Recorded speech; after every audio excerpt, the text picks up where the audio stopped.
Hi, I'm abigailtarttelin, and this is my Q&A for my website. Okay. Ready when you are. Yep. I'm answering questions from people who sent them in on my Facebook, Twitter, or Instagram. These first questions are from Samantha Baines. When you are creating a character, what is the first thing that you start with?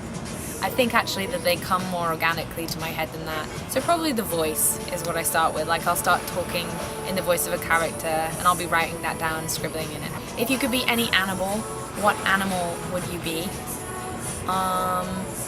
Maybe a big cat. Do you handwrite or type? I generally type. And I was just saying earlier that if I get really stuck, I'll go out and I'll lie on some grass and I'll take my book, my notebook and my pen. Thank you, Samantha. This is from Becky Preston. Would you rather never have seen Buffy or have no teeth? Buffy's such a part of my soul. I think probably I'd rather have no teeth because I could always replace teeth. You can't replace Buffy. These are all from Facebook at the moment. This is from Sarah Whitehouse.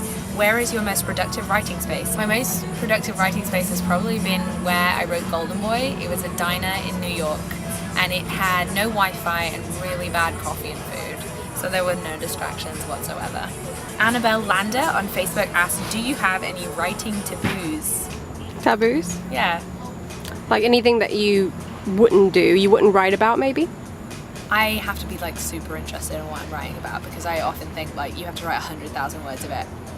You have to be super interested. I do also I like to make the background of my books as well as the foreground very diverse. I like to have characters and then I think about them and think, okay, well this character doesn't have to be Caucasian or this character doesn't have to be a man. As a reader, one of my taboos is like when you have even a really diverse protagonist but then the rest of the novel are just Caucasian men in every role. Annabelle also asks, if you could pass someone else's work off as your own, what author or novel would it be? I should have really thought before I start filming. This year, I would have liked to have written Tampa by Alyssa Nutting. Oh, she says, I have another question, but it's too rude for Facebook. Answers on a postcard. Thank you, Annabelle. This is from a Finnish reader called Heli. Could you date a person who didn't know how to open a coconut? Yes, as long as they were willing to learn how to open a coconut, I'd be okay with that. What does Bjork music sound like to you? I haven't listened to much Bjork music, but I think it sounds really cool. How do you cheer up a friend? By taking them out for dinner or by buying them a Bellini. If you love Buffy, could you also love Legally Blonde? Totally, yeah, I'm down for that. What's your favorite dessert? Probably chocolate ice cream on fruit.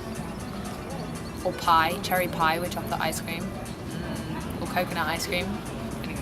Would you rather be a pro snowboarder or a pro surfer?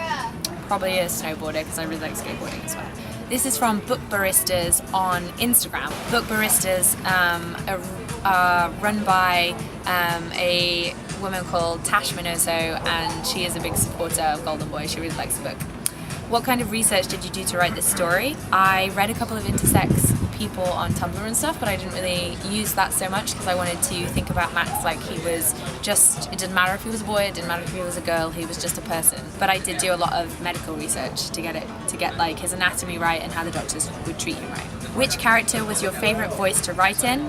Definitely Max. I feel closest to him of all the characters. How long did it take you to complete this book? From the beginning of writing it to selling it took me 6 months. I started in October 2011, I think, and I started scribbling a little bit, and I had a heavy month on it in November, and then I went back and did another edit, and then I did another edit for my agent, and then we sold it. Did anything inspire you to tell Max's story? Yes, a great Argentinian film called XXY. This is from Liana Love 21, who is also filming. Thank you very much, Liana. It's on Instagram. What has been your favorite place to write so far? I wrote in Spain in a really nice place, in a really nice house, in a villa. It's probably my favorite place to write, but I think diners work best for me. Out of all the countries you publish it, which is your favorite cover for Golden Boy?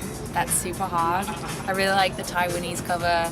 I really like the US and UK paperbacks, and I have a lot of love for the Italian book. I feel like it was really well made. The cover is beautiful, the paper is beautiful. I'm really big into font and paper quality, so I really like that. This is from Pam Iglesias on Instagram. why did you write Golden Boy? Because I have to compulsively write or my brain will explode and I'll go crazy. Do you live out of writing? I think that's a really interesting question because I'm always like wondering how artists live. Like, are they just living off their parents, which isn't very inspiring, or are they actually living from their work, which I think is very inspiring? I do live off my work. I'm very frugal, actually, and I kind of like stretch everything out that I'm ever given. But I've been very lucky to be able to live off writing. Does LA make you want to write more Hollywood? And is this a good thing or not? This is from Steve Saladino on Instagram. The things that happen to me here, I often think I should write them down, but I think they'll never make a good book because they're so crazy no one would ever believe you. From Adriana LVMTZ on Instagram. If someone offers you to make a movie for Golden Boy, what would be your perfect cast? I think Dean DeHaan would make a really good Golden Boy. And I think Sylvie would have to be like, she's mixed race in the book and I want her to be mixed race in the film because I tried to find a picture of a mixed race couple once to like post on Instagram and say, oh, what would Max and Sylvie look like for you? This is what they look like for me. And I found one and I scrolled through Google for like 30 pages. And Never Pop Bubbles on Instagram says, do you like living in LA? Yeah, I do, it's really sunny. This is from Ran Liang, who is a Taiwanese fan. He says, I'm emotionally in the book. I'm just gonna wait for the... What happens to Max then? Is he good? Is he happy now?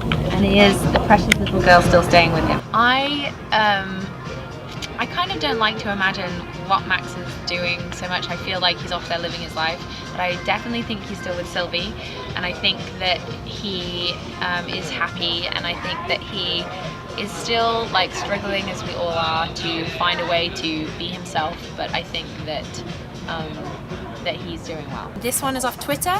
It's from Matt Phil Carver. What advice would you give to your teenage self? Probably the advice that I always gave to my teenage self, which was like, hang in there, it will get better. Or like now I'd say like, it does get better. Don't worry about it, it's gonna be cool. Who are your top 3 female movie characters and why? One of them is Sarah Connor in The Terminator and Terminator 2. Really like Buffy. Might just go with Buffy. No, I won't.